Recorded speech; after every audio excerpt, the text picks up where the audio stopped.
whatever time of day it is that you are listening, folks. Thank you very, very much for listening. Date today is the 26th of January, year of our Lord 2024. Welcome to yet another edition of The Coping Hour, hosted by Nicholas Hinkle. Get in, losers. We're going coping. We got a lot to talk about today. A week ago on Friday, we did things I saw this week, and it was literally the first half of the show was just an amalgamation of shit that I saw over the course of, the after I upload on Monday and when I start recording on Friday, stuff that I don't want to forget to mention. We're going to do a sort of condensed version of that, mainly going to be an NBA edition. I could do a type 5 on like Harbaugh going to the Chargers. At this point, it was kind of chalk. What else is there to it? The only thing I could give you on it is let's get weird. Bill Belichick become Michigan's defensive coordinator. That's all I got for you on that. Let's talk a little bit about basketball, though, because I think it was on Monday. It was like literally after I recorded. I had such a long day. I was like, I'm actually going to take the night off from basketball. Like, I'm good tonight. And then like 8, 9 o'clock rolls around, and I'm getting texts that Embiid just had 70. Karl Anthony Towns just had 44 points in the first half. He had like 40 alone in the second quarter. Oh, okay, so I kind of got to lock in a little bit, right? So I put on the Timberwolves game. At that point, the Sixers game is over. So I'm just watching the Timberwolves game because in my head, my cat stock is like always at an all-time high. Even if he comes off of a bad game, I'm just like, I'm in the trenches with Karl Anthony Towns because I think he is probably the most unfairly treated star that we have in the NBA. Then you watch the back half of that game, and was Chris Finch kind of onto something that there is some truth to? You can't just chase this score. You can't, like, at least there was some nuance to how Embiid did it. And if your takeaway by the end of that Timberwolves game was, this team is soft, Karl Anthony Towns is soft, they're losers, I wouldn't have really blamed you because what you can't really even be all that excited about the 60 piece when you lose to a team like the Charlotte Hornets. It's one thing if you come away on the losing end of that game, but he still gave, the Celtics 60. He still gave Milwaukee 60. He gave Sacramento 60. Oklahoma City, right? If it was a team of note. But when it's Charlotte, with all due respect, I would be saying the same thing if it was Detroit. I would be saying the same thing if it was Washington. Am I saying the same thing about Embiid because they were playing San Antonio, right? I have to be fair. No, because the Sixers won. I don't care that the game was like sneaky close at the end, and there actually was a reason for Nick Nurse to keep Embiid in this game. He played 37 minutes. I understand you don't want to put mileage on Joel Embiid in the middle of January in a game that ultimately doesn't have that much. It's inconsequential, right?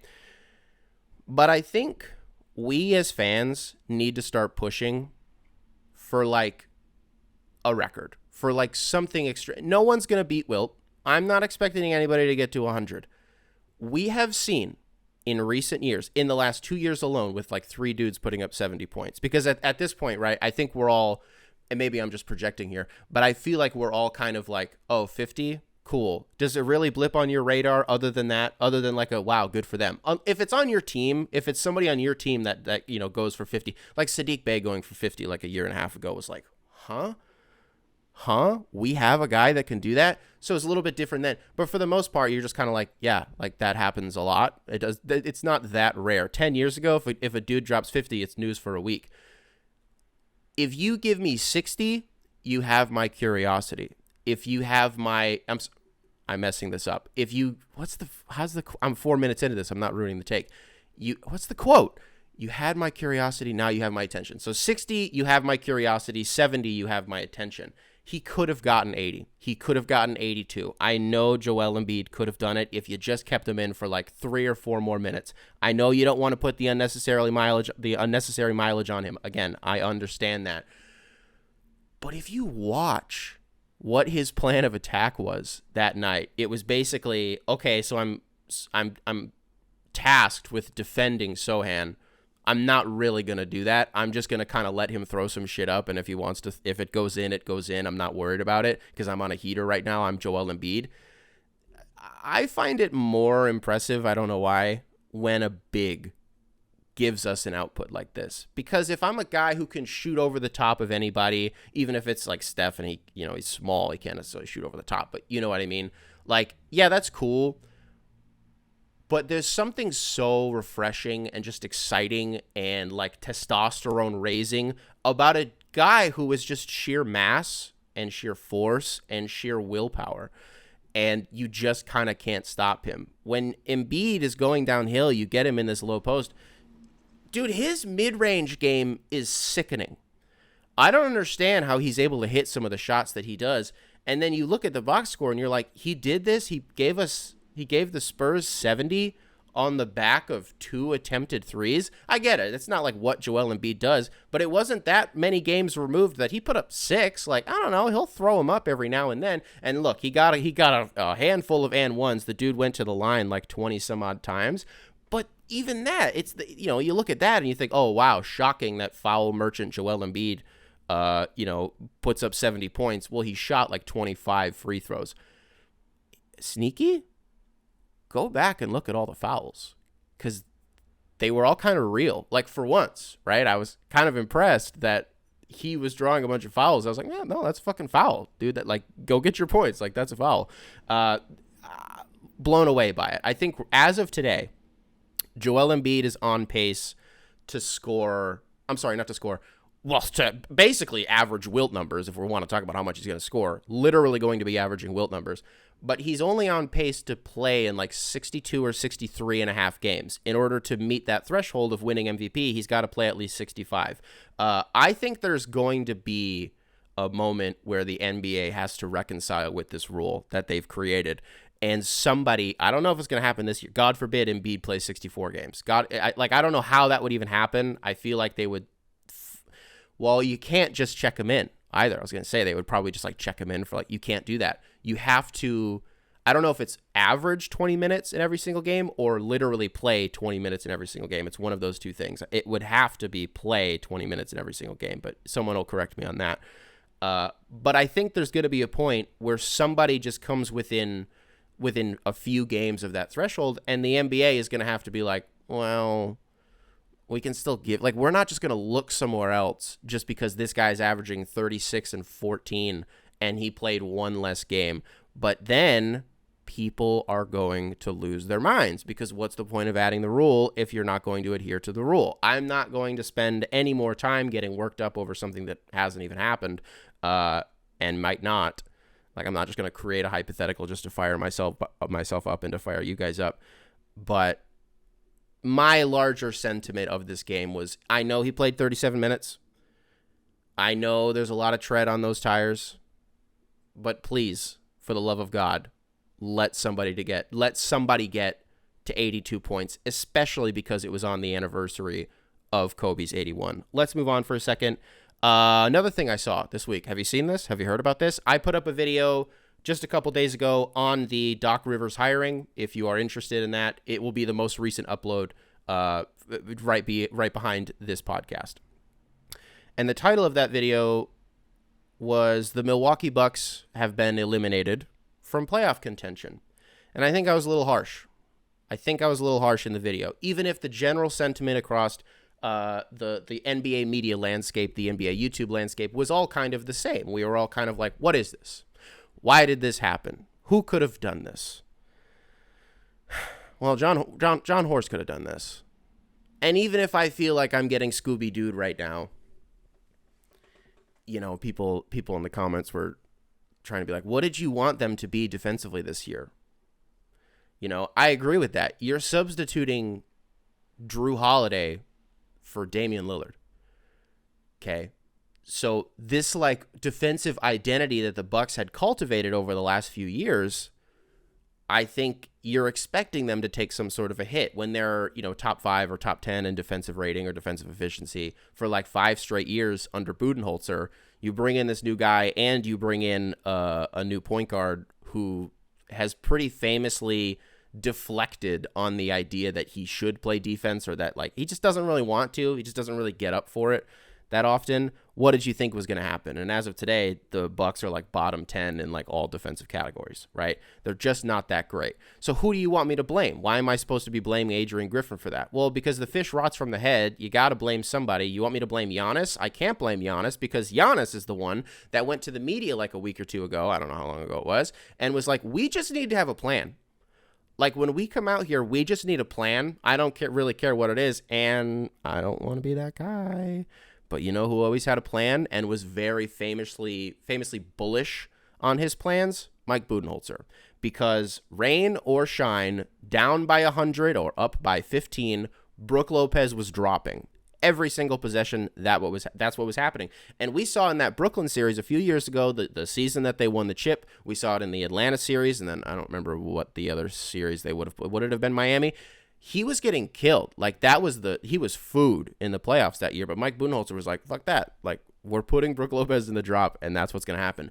And now Adrian Griffin was like, no, I want like 35-year-old Brook Lopez like chasing these power forwards around all over the floor. And like, we want Damian Lillard blitzing, but he doesn't actually want to blitz. What did you think was going to happen, right? So you bring in Doc Rivers. Am I going to make an apology video if this works? Do you want everybody to make an apology video if this works? Because I don't think anybody likes it. I don't want to repeat, much of what I said in the video. I just kind of want to give a little bit, I guess, more credit to Doc Rivers. I'm just kind of trying to figure out how exactly I want to do that. Because if I wanted to be honest, how I've always viewed the most successful coaches in NBA history, and maybe I'm wrong to do this, but this is just how it has always made sense in my head. The best ones, it's not always about the X's and O's. It's about being a babysitter and managing personalities. You can say what you want about what, Phil Jackson did with like the triangle offense with Shaq and Kobe and Scottie and Mike and all them. But if nothing else, what he was really, really good at was managing those egos and making sure that everybody was on the same page and that, he understood how to motivate them and what worked with them and what didn't work with them. And I think Doc Rivers very famously is good at that. I think Doc Rivers knows how to manage these superstars, and with a team that has two of the most like famous and most prominent superstars of the last decade, I think that's a good thing that Milwaukee has in their favor. So do I like the idea that he's now going to be under contract for 3 years? No. But I do think that there's a world, because the two guys that he's dealing with are probably like the two most egoless superstars in basketball. I would take zero flack for saying that about Giannis. There's not going to be too much pushback on that. Very selfless guy. How you view Dame, whatever. But I think at the end of the day, the dude is mostly just kind of about his business, right? You can say what you want about what his exit was like in Portland, but I think at the end of the day, that dude is just about his business. So Doc Rivers is the coach in Milwaukee. I hate it, and I do feel a little bit sick. That's what I saw this week. Let's move on. Let's have a little think on the Pistons for a second. I don't know if you guys have noticed, I haven't really been talking about them a ton lately, and if I do, obviously it's just in sort of a negative context and I'm upset about something inexplicably. I kind of want to put a stealth word out there and inform that if I see this Pistons team attach any positive assets, like any capital or Asar Thompson, to a Zach LaVine trade, someone who is only a negative asset, someone who will not fix this team, someone who the entire NBA, the idea of even trading for him, everyone has soured on that because of what he brings to a team. And also because of how much goddamn money he makes, nobody's interested. Okay, we have this report that the Bulls are expected, we're probably just going to have to hang on to him because nobody's going to be able to. And then from the rafters, here comes Troy Weaver. Here comes Tom Gores. Here comes Arn Tellem, whoever's idea this was. That they think that if we put this fucking guy who dribbles the air out of the basketball, puts up 26 shots a night, if we put that guy next to Cade, we might be on to something. I've also seen the package that's reported for DeJounte Murray. being Jaden Ivey and Asar Thompson. I'm done. If it happens. It is going to be contingent on who's in the trade, but very tentatively until the end of the year, until free agency, when what happens. God, that's the thing, man. No matter who the Pistons end up making this trade for, and I'm telling you right now, by the trade deadline, within the next 2 weeks, it will happen. Detroit is going to do something that's it. We're all going to scratch our heads. Maybe some of us will go sneaky if they're playing the long game. I kind of like this. No matter who it is, they are going to go into free agency, and they are going to go after Miles Bridges. If this happens, send me applications. Because I've been putting up with this bullshit for a long time. And I think that we as fans deserve better. I think we deserve better than, and I don't know if you can tell how hard I'm trying to keep it together right now, but I really am. We have been subject to an owner who so desperately wants to win that he will put a gun to his general manager's head and he will tell them to fucking dance, sing his song, go get his guys that he wants, right?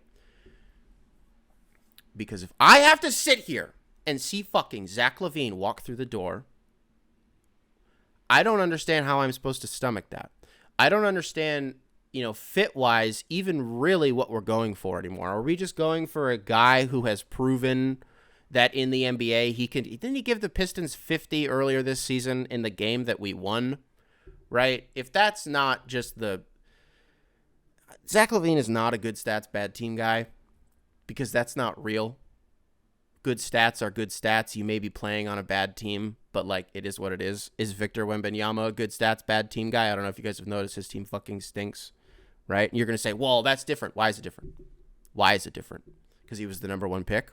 Cool. Gotcha. That's not real.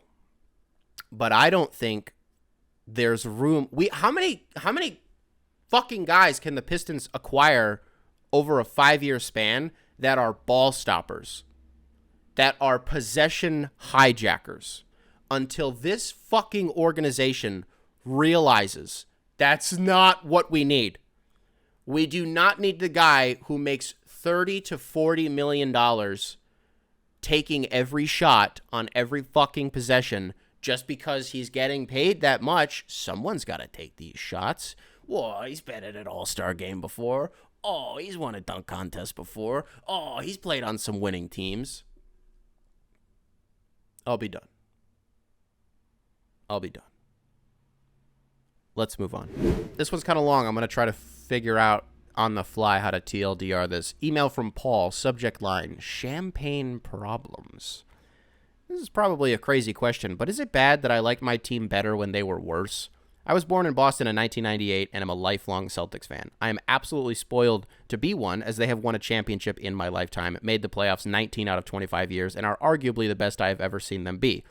Paul Pierce would disagree, is what he put parenthetically. This Tatum and Brown duo is amazing, and they have provided many deep playoff runs, but I don't have the same connection to them. My favorite Celtics teams were the mid to late 2010 Celtics with Isaiah Thomas, Avery Bradley, Jay Crowder, Kelly Olynyk, and Marcus Smart. IT and Marcus embodied Boston basketball, and I can't help but be nostalgic when I watch highlights. There were much lower expectations and underdog mentality, and the Boston fans fed off of it and were willing to run through a wall for it, or were willing to run through a wall for IT.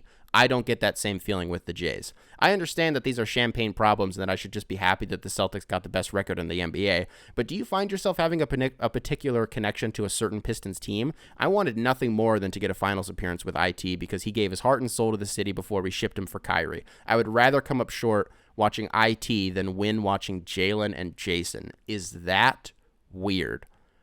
Paul, that last sentence was crazy. But I don't think the overall sentiment is, because what you're saying here is that it's not so much that, if you water it down, it is a little bit reductive to say that you like your teams when they are quote-unquote worse. Yeah, in a vacuum, that's true. But you also phrased it in a really interesting way that I was going to say anyways. I think it's more than anything that when your expectations are lower and they get exceeded, and your team is playing with house money and they end up being better than you expected, that's way more fun to root for than when you go into a season, to your point, with the Jays and you're thinking to yourself, if we don't make it to the Eastern Conference Finals at least, this season will be considered a failure. That pressure isn't fun, because then it becomes a lot harder to enjoy the games in the middle of December, in the middle of January, because you're still playing the long game. So when you go out, and no matter who you lose to, right? If you play a game and you get smacked on national television against Milwaukee so bad that TNT tries to change the channel on you, like, that doesn't feel great. Or you go out and you play Detroit way too close and that game goes to overtime and it shouldn't. Then you're thinking to yourself, we can't beat the best team and we're hardly beating the worst team. Like, how is this team supposed to figure it out in April? Whereas if you're playing with house money, you have Isaiah Thomas, you have Marcus Smart, you have Jay Crowder, you have Avery Bradley, you have Kelly Olynyk. Was Daniel Tice on those teams? Like, it's so much more fun to be along for the ride when you don't know what's going to happen on any given night. And if you lose, you lose. It's okay. Because once you start mounting these expectations and they last over a few years the way that they have for the Celtics, because now, what is it if you're a Celtics fan? First of all, you already, your situation is unique, because if you're a Celtics fan or you're a Lakers fan, like, there's so much history there that there's already going to be external pressure. Like, forget the fans, forget what you guys are expecting.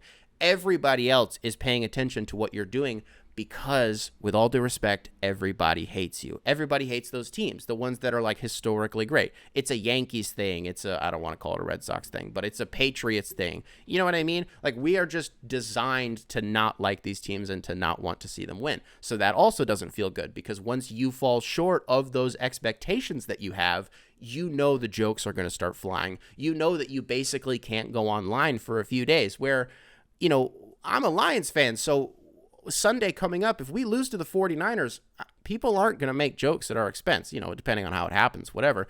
But, like, this isn't where we were supposed to be. If San Francisco loses, right, then the jokes are going to start flying, because San Francisco has specifically constructed their roster for this moment. They've been building up for this moment. They've been to how many straight? 4 out of 5, I think, straight NFC, 4 out of 5 NFC championship games. They went to a Super Bowl a couple years ago. There are pre-existing expectations, both externally and internally, and that can be so exhausting. That pressure can be so exhausting. So I don't think this is crazy. Is there a Pistons team that I specifically cling to? Pretty much any team that Brandon Jennings was on. But the one that would be, and this isn't going to shock Pistons fans, because A, I've talked about this 100 times. I seemingly can't stop bringing this team up. And B, because a lot of Pistons fans, especially my age, who are in the middle of their 20s, maybe their early 20s, would agree that the 2018-2019 Blake Griffin Pistons team is the feeling that we're all trying to recapture. When you finally get this guy who can get you over the hump, which, by the way, for us was just getting into the playoffs in a meaningful way. Did it end up being that meaningful? No, because we got rinsed by Milwaukee. But it was like, how can we recapture this feeling? And to your point, that's what you're experiencing with, like, Isaiah Thomas and all these guys. I do think it's wild to say that you would rather see IT win than see the Jays win, because truthfully, is there a duo in the NBA that I'm rooting for? But that's the worst part about the Celtics, is I love all the guys. It's the Celtics. It's Boston. How am I supposed to root for them? But as a duo, Jason Tatum and Jaylen Brown, I don't think there's a duo who I want to win a ring more than them, right? Outside of, like, Cade and whoever you would put as his number 2. Would you put Jalen? I wouldn't. Would you put, Jaden? I wouldn't. Would you put Jalen Duren? Probably, but his offense has been weird too this year, man. You bring up a fun question, man. I don't think you're crazy, but you're a little bit crazy. Let's move on. copingoursubs@gmail.com. Email will always be in the description for wherever you listen to the show. If you want to email in, there you go. I got to say something before we read this. Between when I uploaded Monday's episode to literally right now, even right now, we've gotten 2 emails at the buzzer since I've started recording this. 39 emails from you guys. By far the most that we have ever gotten. I think the previous record was like 15, right? Somewhere in that ballpark, where I have a nice number to choose from, but for the most part, like, I know what I'm going to read. 39 emails. I cannot thank you guys enough. Truly, it almost brought a tear to my eye for engaging with this show the way that you guys have, and also for understanding it, because every single email that I read, which was all of them, by the way, won't be able to read all of them on the show, but hey, such is life. That's how it goes, and I always feel guilty about that. But you guys get it. Every single one was like the cadence of it and the way that it was written, the little jokes that you guys would write in. Truly, it was all amazing, and I cannot thank you guys enough for that support and, again, for that engagement. So thank you. So let's read this email here. G League Ignite question. Ooh. I wanted your opinion on the G League Ignite conversation that's happening lately. Pretty much all the products from this program have had major issues adjusting to the league, whereas objectively less talented players coming out of college have been more NBA ready. The whole point of programs like this was to allow NBA hopefuls to make money through their game, but with the introduction of NIL, essentially making them redundant. To boil it down, the question is whether these programs will ever be successful or whether the college/overseas route is the best thing for these players. Love and appreciate everything that you do. Thank you very much for the email here, dude. I didn't even know that people were talking about this. One of the reasons why I had to, pivot at the beginning of the episode and just kind of like rapid fire things I saw this week was because I haven't really been online like at all this week. Just been so busy doing a bunch of different things. So I did not know that this was a conversation, but I think it is an interesting one. When you look at these alternative paths that players can take, like the G League Ignite or especially Overtime Elite, and I think Overtime Elite is almost like unfair to use as an example so far because comparatively, to these other avenues, it is still technically in its infancy. And I think even though, these games are televised, anybody can watch them. There is a big platform. People do get up for them. And there is star power in the league. I don't know, would you call that a league, whatever you'd call it. I think we still need to give it a little bit more time because what have the best products been that have come out of Overtime Elite? Probably the Thompson twins. I think that's really it. Whereas if you look over at the G League Ignite, I don't know, I have it right here. What are you going to see? Like Jonathan Kuminga, only great, only awesome. Like Andrew Wiggins probably shouldn't get as many minutes as he does, and Jonathan Kuminga should probably get more. Not really that hot of a take. Who else do you have? You have Jalen Green. Shot selection is atrocious. Always has been. You guys, I could do a whole spiel on him. There are things about Jalen Green, believe it or not, that I do like. But for the most part, this season, if I'm crediting Houston for any of this, if I'm crediting anybody in Houston for the success that they've been having, Jalen Green would be pretty far down the list. I don't think that's crazy to say. Marjon Beauchamp, Bucks fans like him. Isaiah Todd, I don't know. Dyson Daniels, defense. When Dyson Daniels came into the league, I was like, he's going to do everything that we thought Killian was going to be able to do, where I don't want you to score. You're just a big guard who can facilitate and play a shit ton of defense. Scoot Henderson, what's that experience been like so far? Really rocky. Really rocky. Please just always wear. I just want him to the goggles thing was so sick, and I want goggles Scoot all the time. That's a fashion thing that I think Reggie Jackson bringing that back like 2 years ago was chef's kiss. Otherwise, who else is there? Jaden Hardy dunks really hard. Yeah, man, I do agree with you, the sentiment here that does NIL kind of make all of these other paths a little bit more obsolete? I think in some sense they do. Maybe the infrastructure there is not really as good as it would be overseas or just going to a traditional college, and you would say to that, well, but there are like real life NBA coaches and former players who are coaching these guys up in the G League, for the Ignite or even with Overtime Elite. Sure, but then to the point that the emailer is making, it's one thing to be anecdotal and be like, yeah, I don't know, these guys just kind of haven't been that good. No, but isn't this like sort of the textbook definition of empirical evidence that for the most part, a lot of these guys have had trouble getting out of the gate when, these other guys, even if they're one and done, but they go to these traditional 4-year colleges. Again, it's an infrastructure thing. this is one of those emails that I think I'm more interested in hearing what other people have to say about this, because I didn't even know that this was a conversation. So I'm going to cut this one a little bit short, but I do think there's some merit here, and I would love for you guys to chime in. So let's move on. Subject line: draft picks are too valuable, from Starro Gaming. Thanks, Starro Gaming. From a Raptors fan, I think the value of draft picks has become way too inflated ever since the 76ers started the process. You see it in every single big trade now, where teams are throwing like 5 draft picks for a superstar player, and other teams are just kind of accepting it. Like, yeah, the Raptors got 5 picks for OG and Pascal. So what?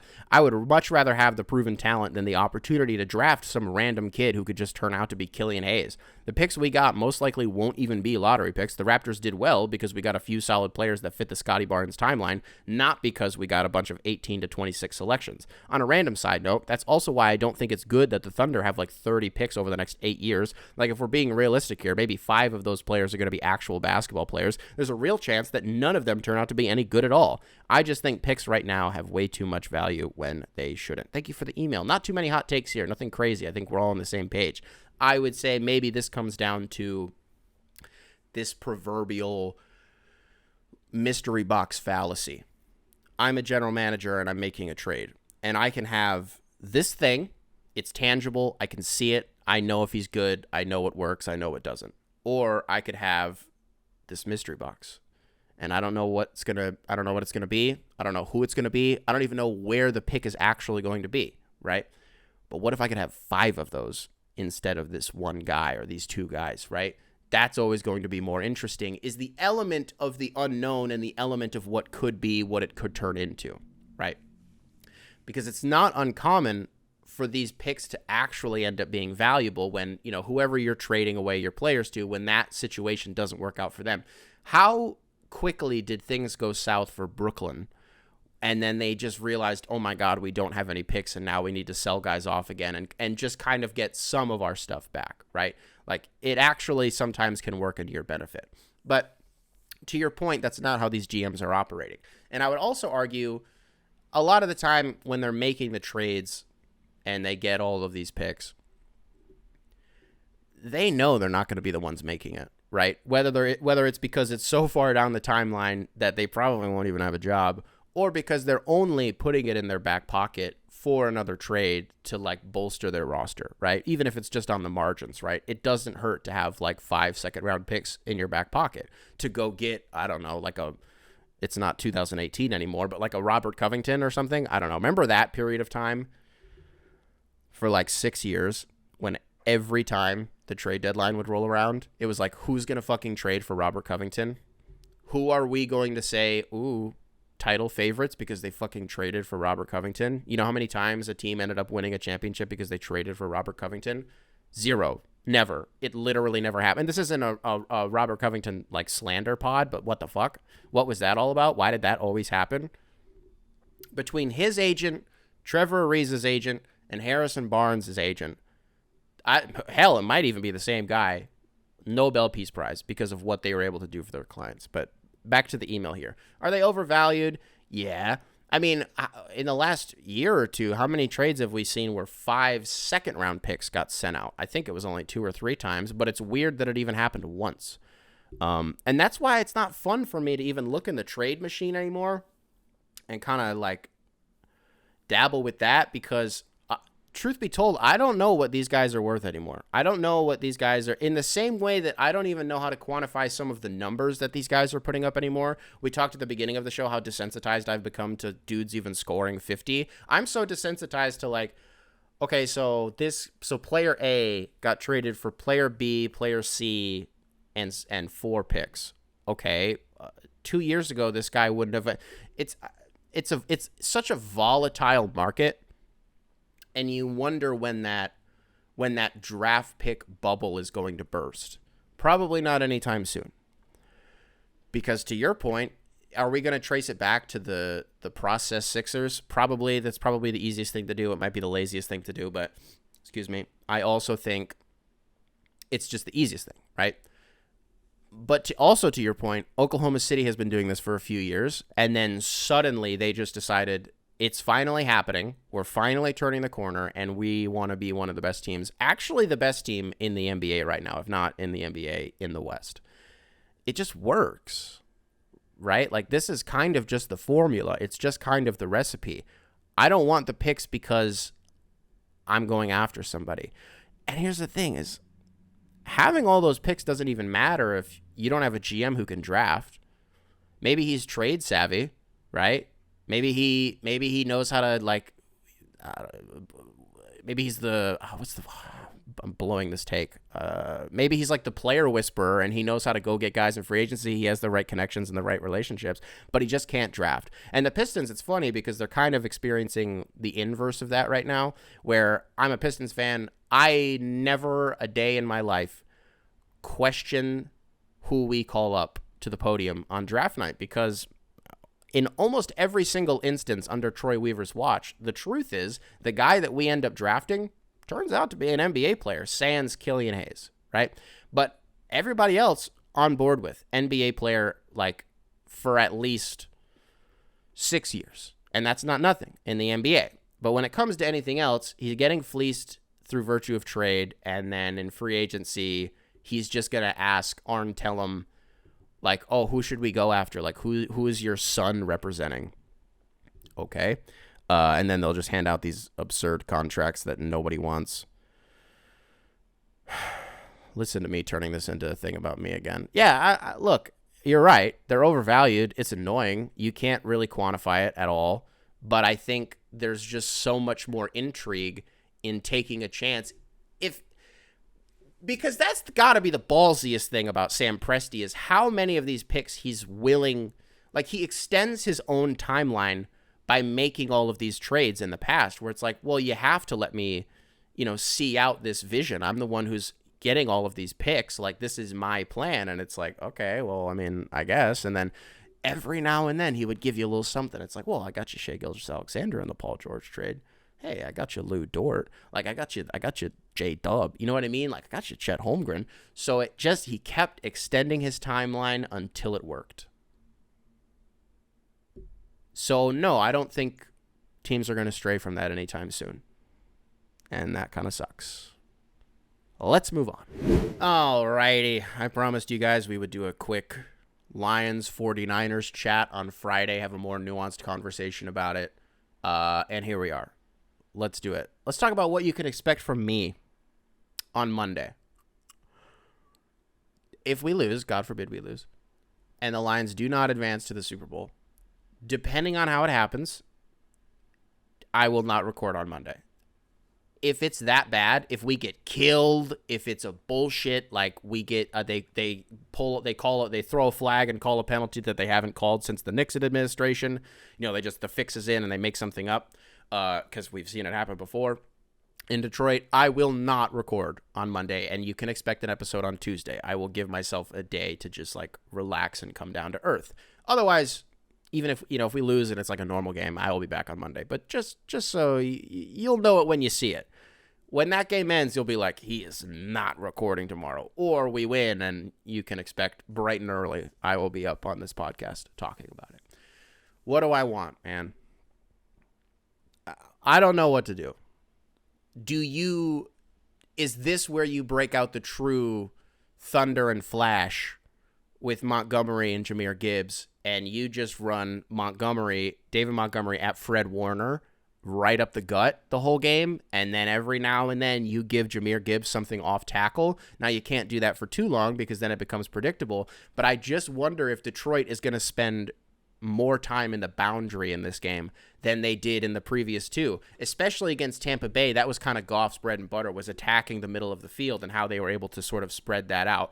I don't think you're going to be able to do that against this 49ers defense. It's going to be about, like, getting the ball out immediately, and I think that's just going to go to guys in the boundary. Another thing that feels like it's brewing, I'm going to call my shot. I don't know if it's a full J-Mo game, but J-Mo's going to have a moment. Jameson Williams has shown all season that he has this ability to take the top off of a defense, and Jared Goff wants that ball so bad. Like, when Jared throws one up, you already know who it's going to. There's a chance it's Josh Reynolds, but at this point in the season, 95 times out of 100, it's because J-Mo beat somebody, right? So that's what I'm looking forward to. Otherwise, weather seems like it's going to be fine.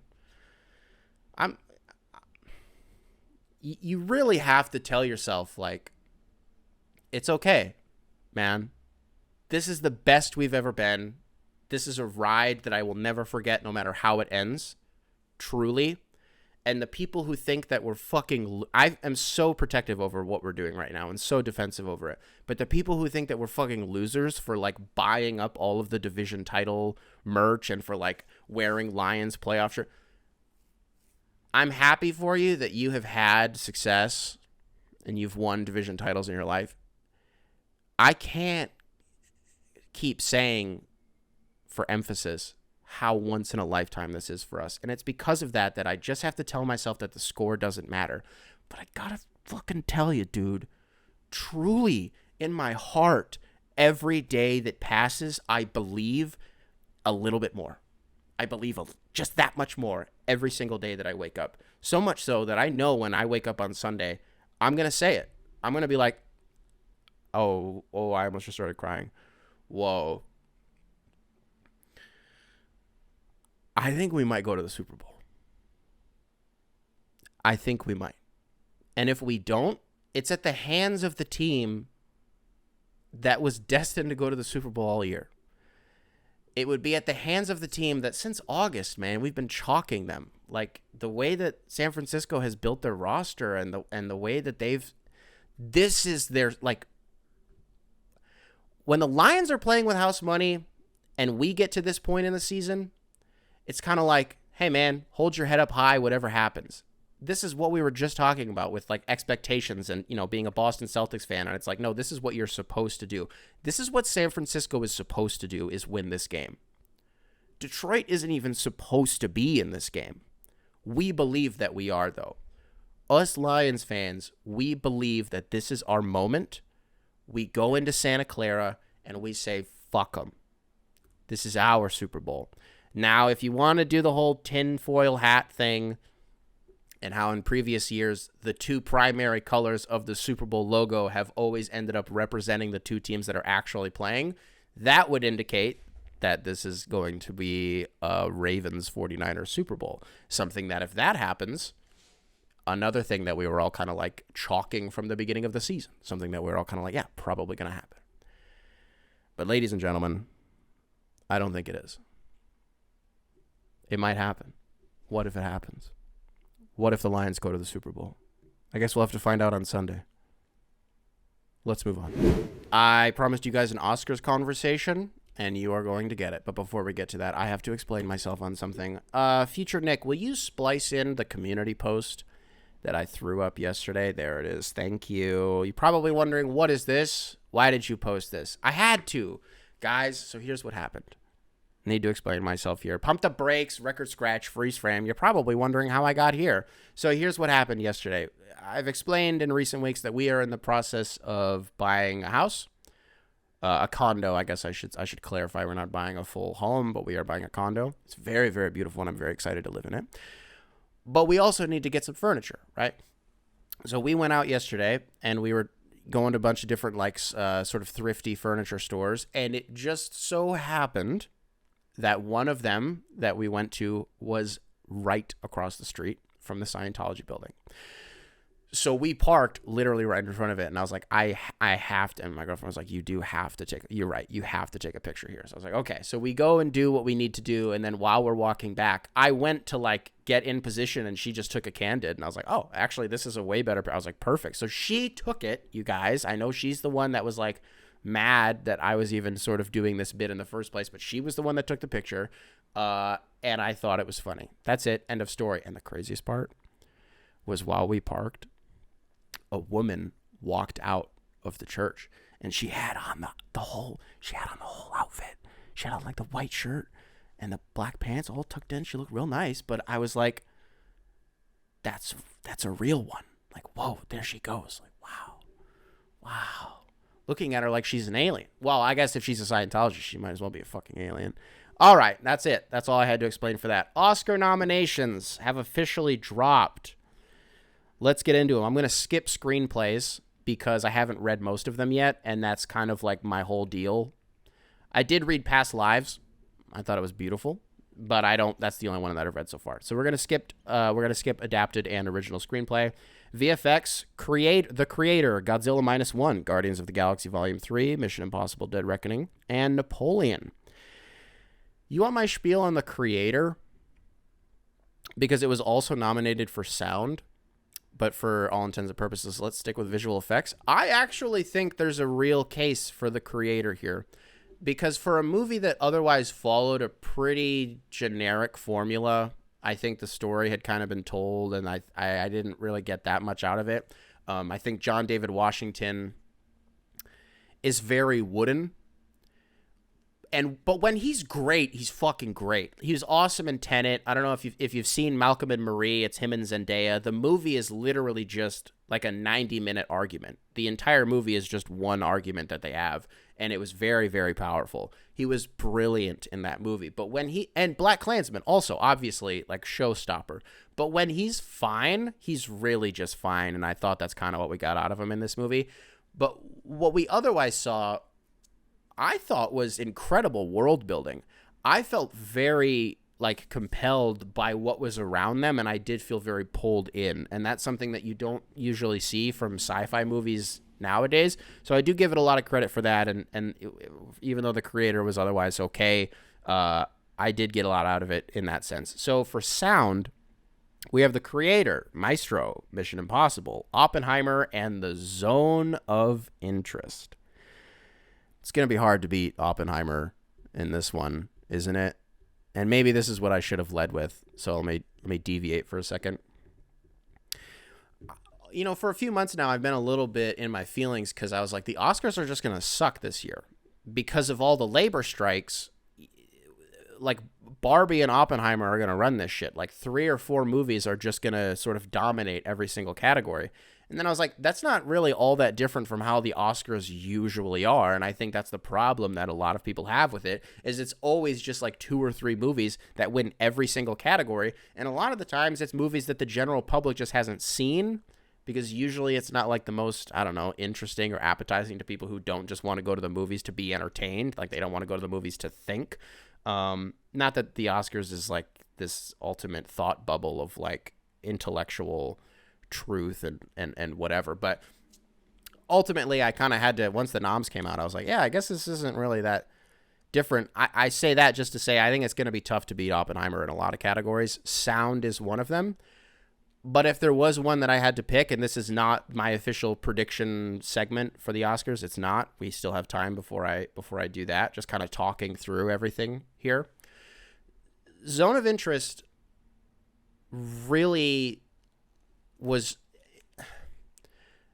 the most guilty I feel about that movie is saying that nothing happens in it.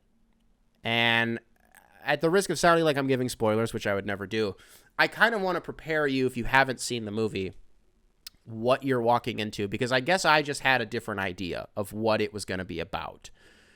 Even though the subject matter was exactly what I thought it was going to be, it was a lot more voyeuristic, and it was a lot more just day in the life of a Nazi running Auschwitz than I thought it was going to be. And because of that, it was a very nuanced job by Jonathan Glazer to sort of subtly or not so subtly use sound to your advantage to indicate what's really going on in the background, even if you didn't really need to be explicitly told. The movie doesn't show you anything. The movie doesn't, again, I'm sort of venturing into spoiler territory, so I apologize for that. But you should watch this movie. And I think that the sound was very immersive. And I think that it painted a very, very strong picture without actually showing you what happened. So I give the movie a lot of credit for that. Let's move on to best animated is going to be Spider-Man. It's just going to be Spider-Man. Production design, Barbie, Killers of the Flower Moon, Napoleon, Oppenheimer, Poor Things. Stacked category. Stacked. Haven't gotten to see Poor Things yet, but I can tell you right now, there's a real chance. There's a real chance that Poor Things wins that. Could say the same thing for like makeup and hair, costume, all that. Barbie, and we'll talk a little bit about Barbie in a second. I loved the set designs of Barbie because of how just whimsical and fun they were, which isn't a hot take, but I would love to see this win here. For original song, it's going to be very funny when I'm Just Ken wins, when you have What Was I Made For right there. If Billie Eilish doesn't win this, honestly, I think she's already won an Oscar for No Time to Die, right? She needs a second one because that song is so powerful. It's so beautiful. And I think it, even though, yes, I'm Just Ken fits the story of what they were trying to tell, I think What Was I Made For, I think really opens a wrinkle in your heart that you didn't know was there. Now let's move on to Best Original Score. You guys don't know this. This award is my Best Actor. Original Score is my Best Picture. Because this is what when I sit down and I listen to music, you know, yeah, sure, like I'll throw on some Sabrina Carpenter or like Olivia Rodrigo or Taylor Swift or something. But like just my pop girlies. But for the most part, I'm listening to score, whether it's through a movie or TV, whatever it is. And a year ago, I saw All Quiet on the Western Front, and I said to myself, if the Oscars had any guts whatsoever, they would nominate this movie. Because even though those three keys, wah, wah, wah, was kind of the whole movie, that's kind of all it was, like the whole time, it was so gritty, and I think I'm blanking on the composer's name, but he understood the tone and the material that he was working with on a level that you just don't see that often from composers to create something that truly embodies the feeling that you're trying to capture. Not only did it get nominated, but it fucking won. That will go down as, like, it surpassed Leo winning for The Revenant as my all-time Oscars moment. All Quiet on the Western Front winning Best Score, Best Original Score was the happiest moment that I've had watching this award show. So this year for Original Score, we have American Fiction, Indiana Jones and the Dial of Destiny, Killers of the Flower Moon, Oppenheimer, and Poor Things. If you are in this arena and you care about these composers, it is very cool to see John Williams getting another nomination. I think he's the oldest. I don't know if it's oldest composer to get nominated or just like oldest person to get nominated ever, but good for John Williams. I am so sorry, though, because Ludwig Göransson is a force of nature. When an unmovable force, how does it? I'm not going to even do this because every time I get deep into a take, I decide to use like an analogy or like an expression that I actually don't know how to use, and then I fuck up the take. Nobody's beating Ludwig Göransson at anything anymore. Between if he's gonna be, and this isn't even shade to Hans Zimmer, but if he's gonna be Christopher Nolan's golden boy moving forward, I know Hans Zimmer didn't do Oppenheimer and he didn't do Tenet because he's working on Dune. Like, sorry, I was busy fucking inventing instruments to create the score for Dune. Like, okay, Hans Zimmer, relax. Ludwig Göransson, what he's done for, I could pull up his discography, but off the top of my head, first of all, he's the guy who helped make Redbone with Childish Gambino, which was my introduction to him, and I'm sure for a lot of you guys it probably was. The shit that he's done for Mandalorian, the shit that he's done for Black Panther, the shit that he's done for Oppenheimer. Can You Hear the Music and Destroyer of Worlds are like two of the best 5 pieces of original score that came out of 2023. I think culturally the impact that Can You Hear the Music had on people is indescribable. I think to use the violin as this mechanism of emotion, because to Christopher Nolan's point, it's an instrument that in an instant can go from beautiful and romantic to just haunting and chilling, really like that. And I think what Ludwig was able to capture encompasses that perfectly. It's going to be really, really hard to beat him in this category. I think any year that he gets nominated, it's going to be really, really difficult to beat him. So we're pulling for Oppenheimer here. I don't think it's going to be particularly close, and I don't think that it should. Let's move on to International Feature Film. I mean, it's going to be Zone of Interest, right? I don't think you can put out a movie like that and have it not win with the subject matter. I think there are, and I would argue it's a big reason why All Quiet on the Western Front won last year, is because of what was happening sort of socially or politically. I would be interested to see, I haven't seen Society of the Snow yet. I don't know if it doesn't look that interesting to me. Like, I know that story. We've all watched YouTube documentaries on that. I remember being like 10 and finding out about that. I think it's really cool that they made a movie about it, but I don't, maybe I'll look into it. I don't know.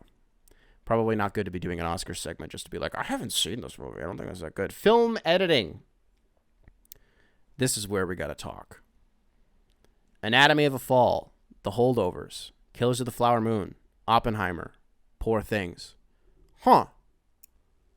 I'm a little disappointed to not see Zone of Interest here, and I'm especially disappointed to not see Saltburn here, because for a movie that was otherwise sort of cast out as this taboo piece of filth, I guess people just can't handle watching gay sex unfold on camera, which, by the way, you don't actually see anything.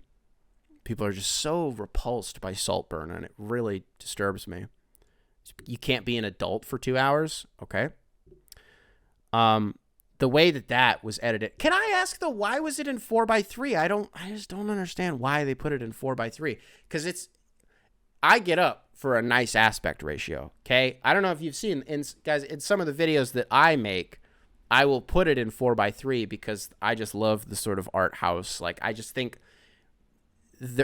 it's weird because even though when you restrict the aspect ratio, you're technically fitting less into the frame, I think you're able to tell so much more of a deeper and intimate story that way. But generally, your aspect ratio is going to be contingent on what story you're trying to tell or what feeling you're trying to convey.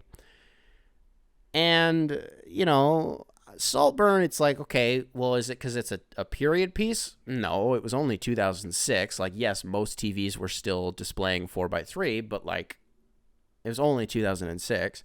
Okay, well, are you trying to convey this feeling of, like, claustrophobia or, like, not really? So I kind of just settled on they made it 4:3 because it looked fucking beautiful. Because if nothing else, the takeaway from that movie, even if you didn't like the story, because I would agree with people where it's like, what was I supposed to take away from this? Like, what was the actual message? If nothing else, visually striking. The color correction that they did in that movie. Oh my God. So I'm bummed to not, and I know all the stuff I'm talking about isn't even related to editing. But I am bummed to not see it on here. Can I talk about one snub that is not on this list literally at all? People really hated Asteroid City, huh? Just no mention. The Asteroid City erasure from the Oscars this year is shocking. Nothing for Wes Anderson? Okay. All right. Documentary feature film. I'm only bringing this up to say 20 Days in Mariupol. If this does not win, I may never watch the Oscars again. I am in another life, not on camera. In another life, I am not talking into this microphone, dishing out takes to you guys. I am a war correspondent. I am boots in the ground, covering an undocumented war, filming victims, speaking to them, getting their stories in these active war zones. In my heart of hearts, that is like my dream. That is my passion, is telling the story that the world needs to hear. And what 20 Days in Mariupol was able to do, documenting the first 20 days of the Russian invasion in Ukraine, it was the first time I ever watched a documentary of this subject matter that it made me rethink my dream because of how scared I was.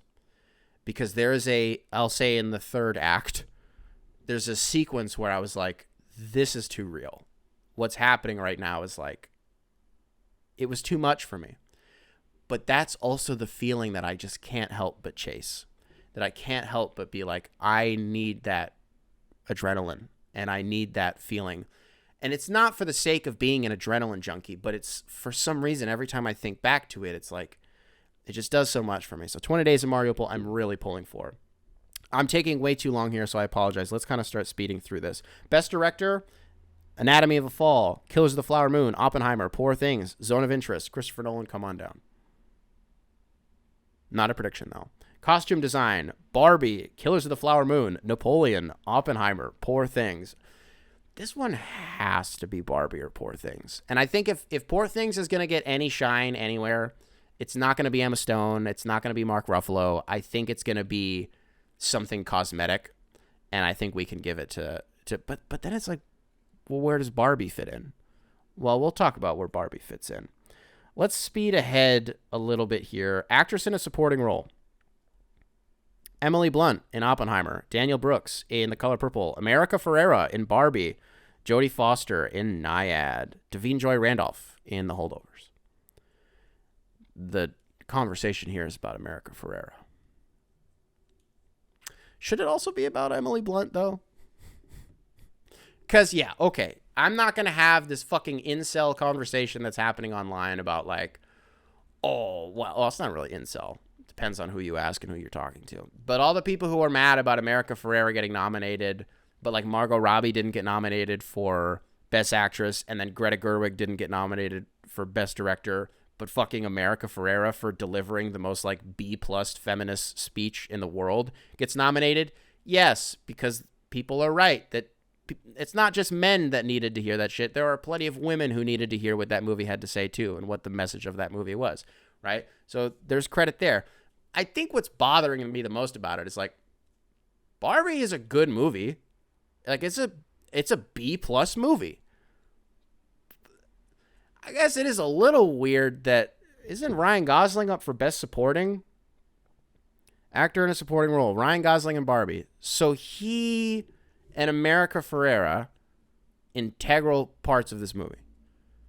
But the woman who directed it and the woman who played Barbie, not good enough to be nominated. Because if I had to kick anybody out of Best Supporting, I would say Emily Blunt, like, didn't do that much. Her character was also horribly written. Not Emily Blunt's fault, by the way. But her character was fucking awful. Christopher Nolan, like, does he not know how to write women? Is there room to throw Rosamund Pike in for Saltburn? Can we respectfully kick out America Ferrera or Emily Blunt? Take your pick, but I would like to put Rosamund Pike in there. Let's wrap this up, because I apologize that this is taking so long. Actress in a leading role, Lily Gladstone, come on down. And she fucking deserves it. This is her moment. I think it's been really, really cool to see the support system that she has. Even Leonardo DiCaprio being like, no, dude, you're a superstar. You're a superstar. This is Lily Gladstone's moment. She was incredible in Kills of the Flower Moon. And otherwise, good movie. I'm not going to call it fine. It was a good movie. But, well, okay. Actor in a supporting role. Sterling K. Brown in American Fiction. Robert De Niro, Kills of the Flower Moon. Robert Downey Jr., Oppenheimer. Ryan Gosling in Barbie, or Mark Ruffalo in Poor Things. So it's gonna be Robert Downey Jr. But my biggest takeaway from Killers of the Flower Moon was, holy shit, Robert De Niro still has it. Bobby D still has his fastball. He wasn't just, like, making Robert De Niro faces the whole time. Like, he was actually kind of getting in his bag. And I thought it was really refreshing to see him not just be some old Italian guy that Martin Scorsese is, like, making do mob shit. Like, no, he was just a racist guy from Oklahoma. Actor in a leading role, Bradley Cooper. The Academy does not love you, Bradley. The Academy is not going to give it to you. Cillian Murphy, come on down. Best Picture. Why did we start putting so many movies in this category? I hate to be the boomer who's talking about this, but I just don't really remember why we started doing that. American Fiction, Anatomy of a Fall, Barbie, Holdovers, Kills of the Flower Moon, Maestro, Oppenheimer, Past Lives, Poor Things, The Zone of Interest. Past Lives was beautiful.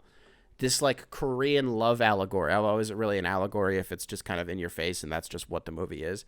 It was a beautiful movie. But I don't know. Did anybody talk about it? This is kind of the first I've seen. People do like Celine's song. Whatever. I'm on board with it, but it's also just kind of, you put that and Zone of Interest in here, and it's like, just because we have to put more movies in here, I really need to think about this category, because I don't know. Like, does it make the most sense to just give it to Oppenheimer because of, if you talk about the modern day parallels? I don't know if there was a movie in recent years that makes you leave the movie theater with the feeling, the sunken feeling that Oppenheimer gives you. That, you know, you talk about feelings that I'm always chasing. That's one that I'm like, I always love when a movie makes me feel like I never want to watch anything ever again because of how much it crushed me. And that's what Oppenheimer did to me. So, alrighty, folks. Kind of stumbled through that one and kind of didn't go the way that I wanted it to, so I apologize for that. But let's get out of here. If you are watching this on YouTube, be sure to leave a like. Be sure to subscribe. If you're listening to this on Spotify, you can also leave 5 stars. Hopefully, I'll see you guys on Monday. If not, I'll see you guys on Tuesday, depending on what happens on Sunday. I will catch you guys Computers now have in the primary next control. Beautiful, beautiful, Primary control. beautiful, Primary control. beautiful, Primary control. beautiful.